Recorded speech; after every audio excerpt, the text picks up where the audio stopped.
watching. Don't forget to like, comment, share and subscribe to. کعبہ تبدیل کیا جاتا ہے اور مدارس میں ختم بخاری شریف ہوتا ہے، اس کا کوئی ثبوت نہیں، لیکن جیسے ہی میلاد النبی کے منانے کی بات آ جائے تو سارے مفتیان کرام کھڑے ہو جاتے ہیں۔ آخر کیوں؟ یہ بھائی نے بہت اچھا سوال کیا ہے، یہ تبلیغی جماعت کے بھائی ہیں، انہوں نے سوال یہ کیا ہے۔ محترم بھائیو، ہر سال غلاف کعبہ تبدیل کیا جاتا ہے، یہ خوبصورتی کی وجہ سے، اللہ تعالیٰ کے ساتھ پیار محبت ثابت کرنے کی وجہ سے یہ غلاف کعبہ کیا جاتا ہے۔ اور مدارس میں ختم بخاری شریف ہوتا ہے، یہ تو کسی بچے نے محنت کی ہو، کسی بڑے بھائی نے محنت کی ہو تو یہ تو اس کا صلہ ہوتا ہے، اس کا نبی مکرم صلی اللہ علیہ وسلم کے ساتھ حکم دینا یا صحابہ نے یہ کام کرنا، یہ انہوں نے حکم نہیں دیا کہ یہ کام کرنا ہے، یہ تو صلہ ہے انسان کا، یہ تو ملنا ہی ملنا ہے، بے شمار حدیثوں میں ثابت ہے۔ اور پھر جیسے میلاد النبی کی بات آ جائے تو سارے مفتیان کھڑے ہو جاتے ہیں۔ آخر کیوں؟ محترم بھائیو، میلاد النبی کا نام لے کر نبی مکرم صلی اللہ علیہ وسلم کی عزت کو تعظیم کیا جاتا ہے، یہ تو ایک محبت کا ایک انہوں نے نام دیا ہے کہ میلاد النبی منانا ہے۔ شریعت میں بس دو ہی عیدیں جائز ہیں جن کا قرآن و حدیث میں ذکر ہے، عید الاضحیٰ اور عید الفطر۔ کسی بھی صحابی نے یہ نام نہیں لیا کہ عید میلاد النبی خاص طور پر انہوں نے اپنی زبان سے نکالا ہو یا پھر صحابہ نے بیان کیا ہو۔ ہم نبی مکرم صلی اللہ علیہ وسلم کو عام سمجھتے ہیں، وہ جن کے استقبال سے شجر بھی اپنے شاخیں جھکا دیا کرتے تھے، وہ جن کے لمس آگ گلزار بن جایا کرتی تھی، وہ جن کی زبان کی چاشنی سے جنات کی جماعتیں اپنے مسکن چھوڑ جایا کرتی تھی، وہ جن کا نام سن کر درندے جنگل خالی کر جایا کرتے تھے، وہ جن کی نگاہ جلال سے کیسر و کسرا کے محلات کے ستون ہل جایا کرتے تھے، یہ نبی مکرم صلی اللہ علیہ وسلم کی صفات ہے۔ اس کائنات میں کوئی تو ہو جن کا نام رب کعبہ ادب سے پکارتا ہو، کوئی تو ہو جس کے پسینے کی خوشبو کستوری اور عنبر سے عمدہ ہو، کوئی تو ہو جس کا لعاب دہن دریاؤں میں شرینی بانٹتا ہو، کوئی تو ہو جس کا نام شامل تکبیر و مزاح ہو، کوئی تو ہو جس کی قسمیں خالق کون و مکان کھاتا ہو، کوئی تو ہو جس کو رب ذوالجلال نے سدرۃ المنتہا پر بلایا ہو۔ یہ ہے نبی مکرم صلی اللہ علیہ وسلم کی صفات۔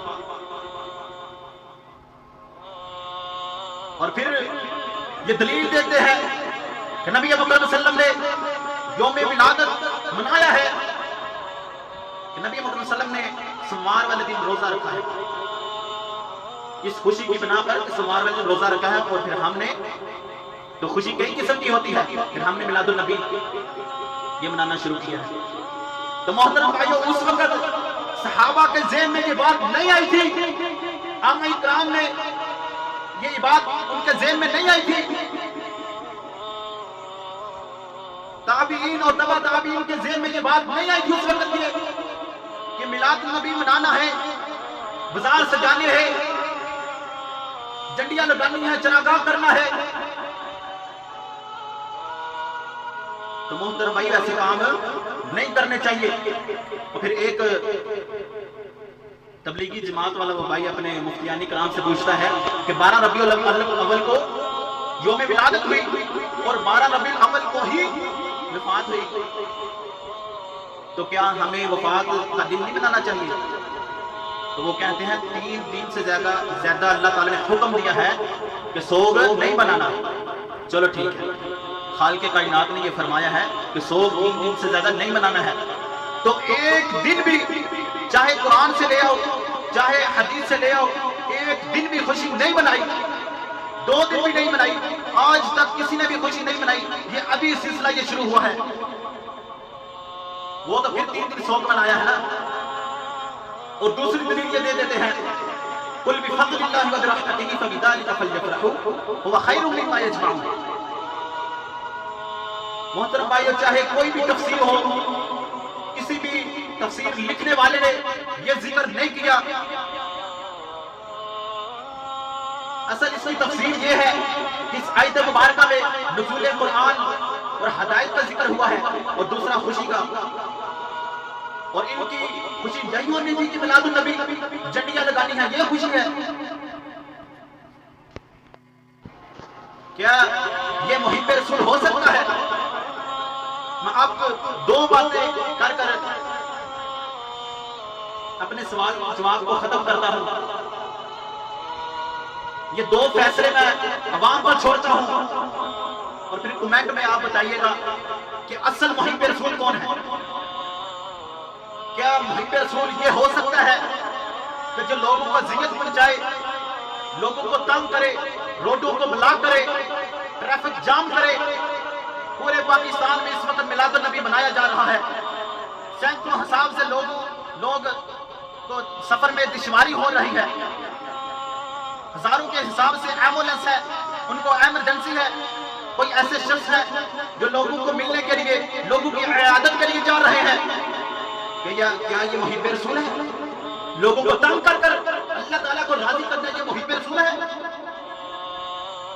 کیا یہ محب رسول نہیں کہ یتیموں کو کھانا کھلانا؟ ہمارے ملک کے اتنے حالات کمزور ہیں، بچے اور بوڑھے بھوکے مر رہے ہیں، کیا کسی کو ٹینشن کہ ہم اس کی مدد کریں؟ کیا یہ محب رسول نہیں ہے؟ جو کچھ ہم اپنے لیے خریدے وہی ان کے لیے خریدے، یہ محب رسول نہیں ہے؟ ہم ایک انسان کی جان بچائے گویا کچھ نے پوری انسانیت کی جان بچائی، کیا یہ محب رسول نہیں ہے؟ خوشی تو اسی طرح بھی منائی جا سکتی ہے نا۔ سب سے بہترین یہ خوشی ہے کہ اگر کوئی شخص بھوک سے مر رہا ہے تو اس کی مدد کرنا، یہ سب سے بہترین خوشی ہے۔